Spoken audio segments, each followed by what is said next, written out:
Halo, klas 11. Anodd meddwl bod ni angen galw chi nawr yn klas 12. Felly, croeso nôl i Fro Eden ac i'r chweched rhithiol, tra bod ni gyd dan glo hyd, ond dwi eisiau siarad i chi ychydig am y cwrs lefel A, felly diolch yn fawr iawn am ddewis y cwrs lefel A Almaeneg. Mae'n ddewis ardderchog wrth gwrs, ffantastig, ausgezeichnet. Mae dysgu iaith i safon lefel A yn rhoi cyfleoedd ffantastig i chi mewn bywyd, mae'n rhoi cyfleoedd mawr i chi ar gyfer y brifysgol, mae'n ehangu gorwelion, wrth gwrs bydd cyfle i chi gael cysylltiad gyda gwlad arall a pobl mewn gwlad arall. Os ewch chi'r brifysgol, bydd y bosibilrwydd i chi falle fynd dramor i fyw ac astudio am flwyddyn, beth bynnag bydd eich cwrs. Ond hefyd mae'n cryfhau eich sgiliau cyfathrebu, nid jyst yn Almaeneg, wrth i chi ddysgu'r iaith yn well, ond hefyd mae'n cryfhau eich sgiliau cyfathrebu chi yn eich iaith eich hunan, ac wrth gwrs mae dwy iaith dych chi'n barod, Cymraeg a Saesneg, felly disgwylwch bod yr sgiliau ieithyddol yn y Gymraeg a Saesneg yn cael ei atgyfnerthu'r un pryd wrth i chi ddysgu iaith yn dda. Felly dwi wedi rhoi Padlet at ei gilydd fan hyn i ddangos i chi rai o'r manylion am y cwrs. Fe welwch chi fan hyn gyda'r pinc. Thema 1 yw byw fel person ifanc mewn cymdeithas Almaeneg ei iaith. Bach o llampen, fel popeth gyda manolebau cybac. A fe welwch chi fyna rai o'r pethau fyddwch chi'n edrych arnyn nhw. Mrs Shannon sy'n dysgu hwn yn bennaf.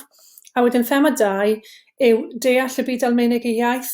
Sôn fyna am ddiwylliant a threftadau rhanbarthol yn yr Almaen. So, dod i nabod gwahanol rhanbarthau llefydd yn yr Almaen, a wedyn ni llenyddiaeth, celf, ffilm a cherddoriaeth yn y byd Almaeneg ei iaith. Felly'r gwir amdani, gyda thema 2 yn benodol, yw y mwyaf chi'n gwybod am yr Almaen, Awstria a Swistir, am yr ardaloedd, y llefydd, enwau llefydd, y traddodiadau, beth sy'n digwydd na, beth sy'n na i weld, beth maen nhw'n bita na, sut maen nhw'n siarad na. Y mwyaf chi'n gwybod ydy'r holl beth yna, y mwyaf o beth sydd â chi o ddod ar draws rhywbeth chi'n nabod, a bod gyda chi wedyn ni lot i ddweud falle yn yr arholiad llafar, a bod gyda chi gyfeiriadaeth at y peth yma. Yr un peth gyda llenyddiaeth, celf, ffilm a cherddoriaeth, y ddau beth byddwn ni'n gweud fyna yw'r ffilm a'r gerddoriaeth.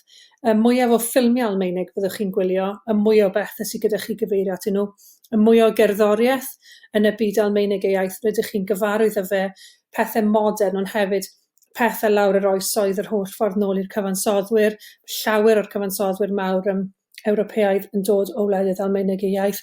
Y mwyaf o'r reina chi'n gyfarwydd â nhw, y gorau mae'n mynd i fod. Felly, fan hyn chi'n gallu gweld unrhyw beth yn y glas yw'r arholiad llafar. Mae'r arholiad llafar yn cael ei asesu gyda rhywun yn dod mas o cybac. Mae'n 12% o'r lefel A llawn, chi'n gallu gweld fan hyn. Chi'n gallu gweld fan hyn, mae'r papur ysgrifennu yn 28% o'r lefel A llawn. So mae AS yn 40% o'ch lefel A. A wedyn mae 60% yn digwydd ym mlwyddyn 13. Felly mae hwnna'r un peth ar gyfer pob pwnc 40% ym mlwyddyn 12, 60% ym mlwyddyn 13.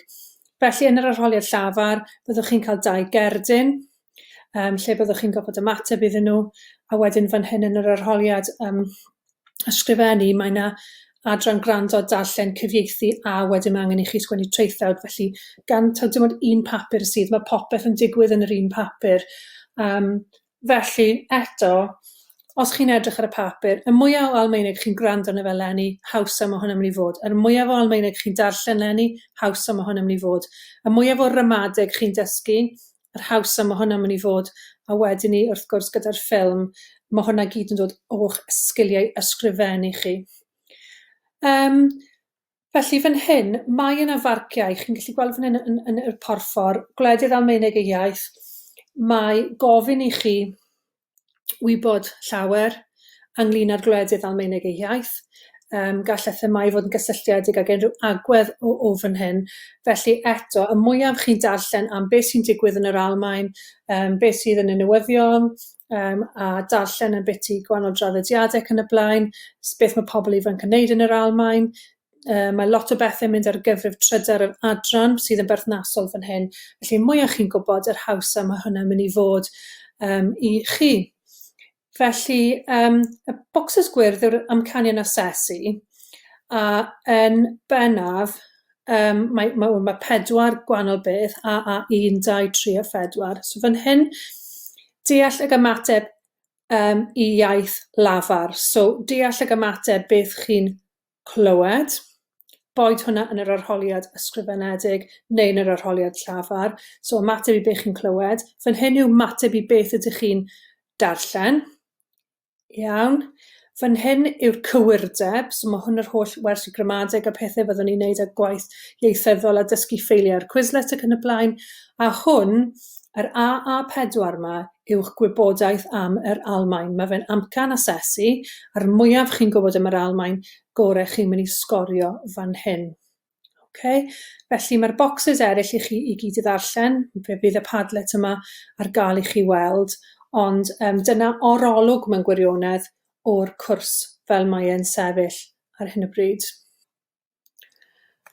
Felly, gyda'r holl farc ar gael ar gyfer gwybodaeth o'r Almaen, rydw i wedi rhoi Padlet at ei gilydd ar eich cyfer chi, a mae'n cynnwys llawer iawn o fideos gwahanol a wahanol ardaloedd yn byd i bobl yn yr Almaen, pobl yn siarad, felly bydd hwn yn gwella eich sgiliau gwrando. Mae yna is-deitle i nifer ohonyn nhw fydd yn helpu chi hefyd gyda dealltwriaeth, a hefyd mae'n mynd i adeiladu eich gwybodaeth chi am yr Almaen a gwledydd Almaeneg eich iaith. Felly rwy'n awgrymu bod chi'n cael llyfr, a bod chi'n cadw'ch nodiadau gyd mewn un llyfr, a bod chi'n mynd drwy'r fideos yma, a bod chi'n sgwennu nodiadau yn bytu'r gwahanol lefydd. Felly, gyda chi wedyn ni swmp nodiadau i adolygu ynglyn â gwahanol lefydd yn yr Almaen. Mae'r fideos yma Easy German, maen nhw'n rili dda. Mae'r Almaeneg, dyw e ddim yn easy iawn, rhaid gweud ar taw Easy German yw enw fe. Ond mae yna is-deitle, mae hwnna'n fanteisio iawn. Mae'n rili glir hefyd fel is-deitle. A wedyn ni, mae yna wybodaeth yn hyn yn beth i'r Straßen, sort of Weinstraße yw'r ardal lle mae Grünstadt. Heidelberg, mae rhain i chi wedi bod yn Heidelberg gyda fi. Berlin, mae rhain i chi wedi bod yn Berlin gyda fi. A wedyn llefydd eraill, fan hyn Leipzig, Dresden, München, Hamburg. A wedyn ni, just cyfaliadau really, gyda Almaenwyr yn sôn am beth i caneuon schlechte Lieder, schlechte Filme, was macht man im Sommer, Karneval, gwyliau gwahanol, fan hyn Fernsehen in Deutschland, Weihnachten, sef Nadolig, Reisetipps, a wedyn ni Beethoven. Felly chi'n gallu gweld fan hyn, mae llwyth o wybodaeth ynglyn â'r gwahanol lefydd. Felly job i chi, dros yr wythnosau nesaf, yw i fynd drwy rein ac i sgwennu nodiadau i'ch hunan am y gwahanol lefydd. Bod chi'n sgwennu nodiadau yn Almaeneg ble chi'n gallu, ond bod chi hefyd yn rhoi Cymraeg mewn cromfachau, bod chi wedyn yn gallu dysgu'r eirfa yr un pryd. Iawn, felly chi'n gallu gweld wedi bod yn brysur, a wedyn ni, fan hyn, mae yna gyfres o'r enw Jojo neu Jojo, fydd yn gwybod sut chi'n ynganu fe, Sucht das Glück. Mae e'n gyfres gan DW, sef Deutsche Welle, ar gyfer pobl sy'n dysgu Almaeneg. So byddwn ni'n hoffi chi wylio'r gyfres yma. Maen nhw gyd yn benodau byr ar YouTube. Hefyd bod chi'n gwylio hwnna a cadw nodiadau i'ch hunan. A wedyn ni, mae yna gyfres arall fan hyn hefyd. Fan hyn, Eins Hoch.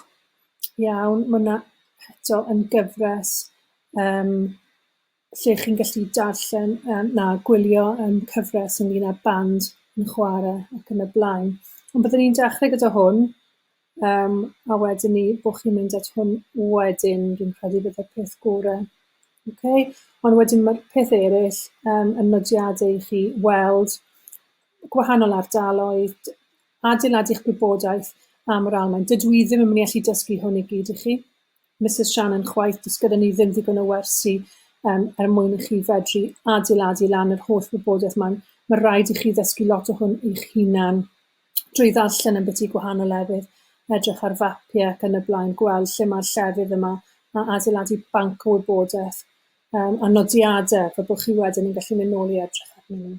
Felly dyma ni, Informationen über Deutschland.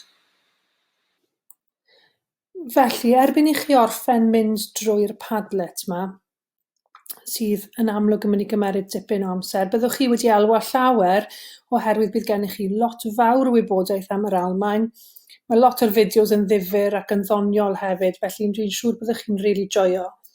Bydd gennych chi hefyd lot o wybodaeth am y rhanbarthau gwahanol, a bydd hwn yn sail fel gwybodaeth gefndir i chi i weld chi reit drwy'r cwrs am gyfer gwahanol agweddau. A wedyn ni bydd yn ffordd dda mewn gwirionedd i chi ffeindio'ch ffordd mewn i'r cwrs lefel A gyda'r holl wybodaeth yma, a'r corff mawr o wybodaeth byddwch chi'n datblygu dros yr wythnosau nesaf drwy wneud y tasgau yma.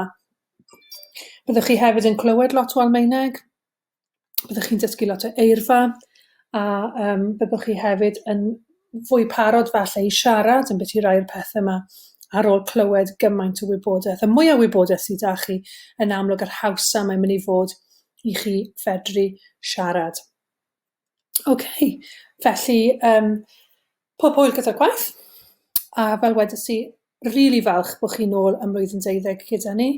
Mrs Shannon a finne wrth ein boddau, felly pob hwyl, cysylltwch os chi angen rhywbeth chi'n gywylltu ni, a edrych mlaen at eich gweld chi rhywbryd pan fydd y lockdown yma ar ben.